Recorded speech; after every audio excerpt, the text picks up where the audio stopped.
राष्ट्रगाथा channel पर आने वाले सभी श्रोताओं को, दर्शकों को मेरा सादर सप्रेम नमस्कार।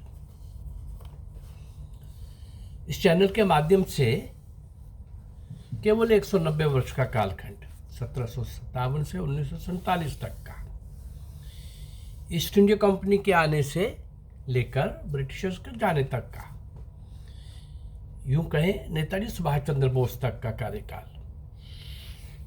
और इस कालखंड में वो लोग जो अंग्रेजों को बहुत सशक्त साम्राज्यवादी सरकार को, क्रूर सरकार को, अत्याचार और शोषण करने वाली सरकार को उस समय चुनौती दे रहे थे, सशस्त्र चुनौती, जब ब्रिटिश सरकार का आधी दुनिया में सूरज नहीं डूबता था, कहीं ना कहीं सूरज रहता था, ऐसा माना जाता है। इतना विशाल साम्राज्य। उस कालखंड में ऐसे सब लोगों ने जिन्होंने भारत माँ की स्वतंत्रता के लिए अपने आप को समर्पित कर दिया, निशावर कर दिया, उनको किसी को भी, लगभग किसी को भी इतिहास में स्थान नहीं मिला। आने वाली जनरेशन को ये भी नहीं बताया गया कि इस स्वतंत्रता देवी के दर्शन करवाने में किन लोगों ने अपना सर्वस्व निछावर किया है। भारत माँ की स्वतंत्रता की बेड़ियां काटने के लिए कौन लोग कट गए, फांसी के तख्तों पर झूल गए, लंबी कठोर यात्राएं सहते सहते जेल के अंदर दम तोड़ गए। अंडमान सेल्यूलर जेल, घोर नारकीय, काला पानी की जेल, नरक से भी भयंकर, ऐसे सब लोग जिनको वहां भेजा गया, 90% ऐसे क्रांतिवीर वीरांगनाएं वहीं पर मर खप गए। उनका भी किसी का नाम नहीं। अरे कि इसके अतिरिक्त भी और भी बहुत कुछ गांव के गांव जलाए दिए गए, निर्दोष लोगों को भून दिया गया। 1857 की क्रांति के बाद जो एक खौफ का, आतंक का, भय का वातावरण अंग्रेजों ने खड़ा किया था कि ऐसा कैसे हिम्मत कर रही है, क्रांति कैसे हो गई। यद्यपि वो क्रांति पूरी तरह से सफल नहीं हो पाई थी कई कारणों से, तो भी 1857 की वो क्रांति की गूंज लगातार 1947 तक बनी रही। और उस क्रांति के परिणाम स्वरूप देश विदेश में सब तरफ क्रांतिवीर वीरांगनाओं ने संकल्प कर लिया था कि अंग्रेजों को सशस्त्र चुनौती देंगे, उनके लिए भी खौफ, भय और आतंक का वातावरण खड़ा करेंगे, कहीं बम ब्लास्ट करेंगे, कहीं पिस्टल, रिवॉल्वर, बंदूक से मारेंगे, कहीं कुछ भी करेंगे, लेकिन इन आताताइयों को इन्हीं की भाषा में समझाएंगे, सबक सिखाएंगे। ऐसे इन अनजान, अज्ञात क्रांतिवीर वीरांगनाओं को, जिनको इतिहास में स्थान नहीं मिला, इन सब को आपके सामने लाने का प्रयास में 645 वीडियोस में आप तक पहुंचा चुका हूं। आइए इन्हीं अज्ञात और कमाल के वो क्रांतिकारी, मौन तपस्वी, उसी श्रृंखला में, उसी पंक्ति में आज 4-5 ऐसे वीर क्रांतिकारियों का, उनका जीवन चरित्र संक्षेप में आपके सामने फिर रखने चला हूँ। सर्वप्रथम एक नाम लेंगे आज हम, Shri Ram Narayan Singh. Shri Ram Narayan Singh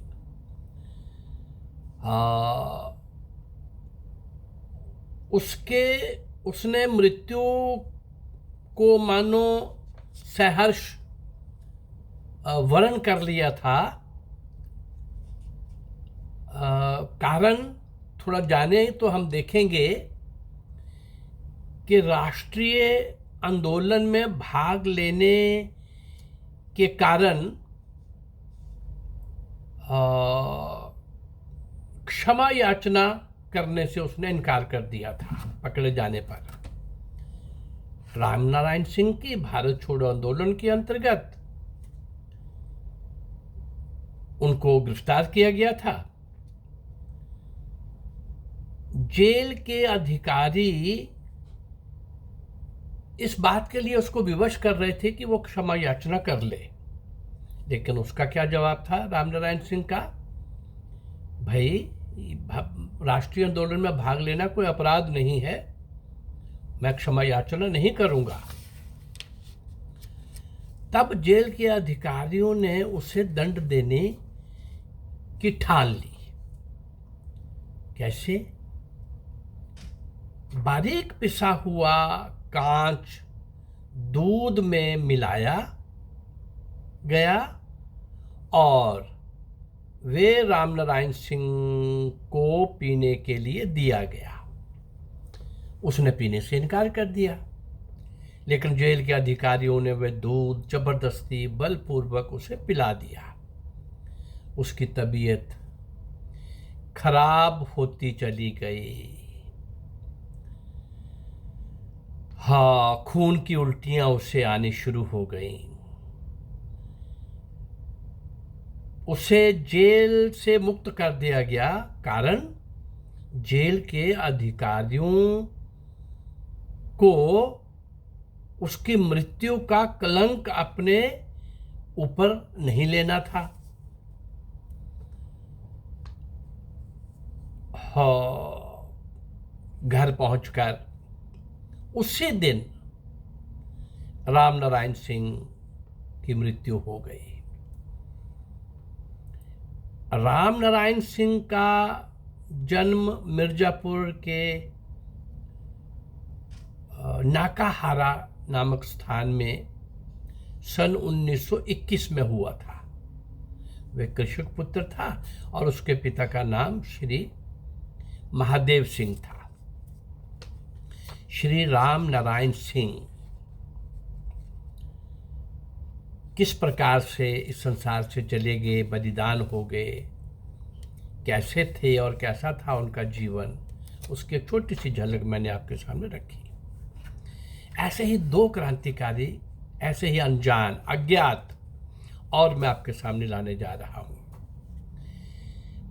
Patna city police station का थानेदार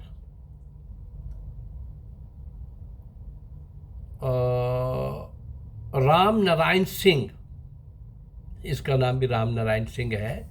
वहाँ तो राम नारायण सिंह जो मैंने आपके सामने रखा वो हीरो है, देश का सपूत है, और यहाँ पर एक राम नारायण सिंह थानेदार का नाम है।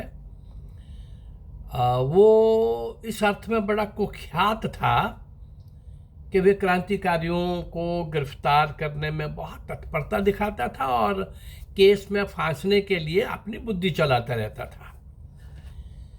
सूरजनाथ चौबे और राम बाबू नाम के दो क्रांतिकारियों ने निश्चय कर लिया कि अपने रास्ते से इसको हटाएंगे, इस दुष्ट को, इसको सबक सिखाएंगे। एक दिन योजना बनाकर उन दोनों ने राम नारायण सिंह पर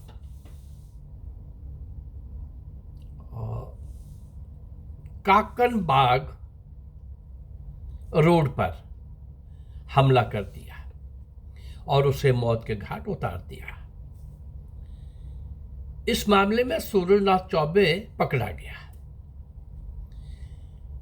राम बाबू पुलिस के हाथ नहीं लगा।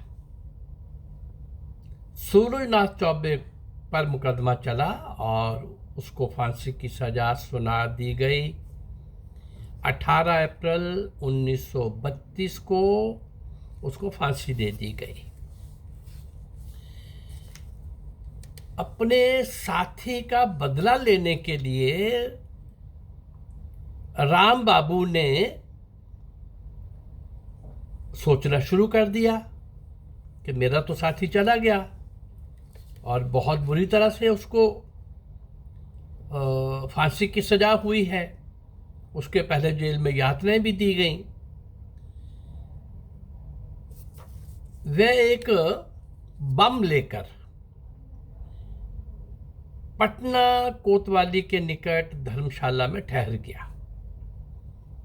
एक दिन वह अलमारी में से बम को निकाल रहा था तो क्या होता है कि बम उसके हाथ से छूटकर भूमि पर गिर पड़ा। बम विस्फोट से राम बाबू सख्त घायल हो गए। उसे अस्पताल भिजवाया गया और वहाँ 7 अगस्त 1932 को दिवंगत हो गए, देहावसान हो गया।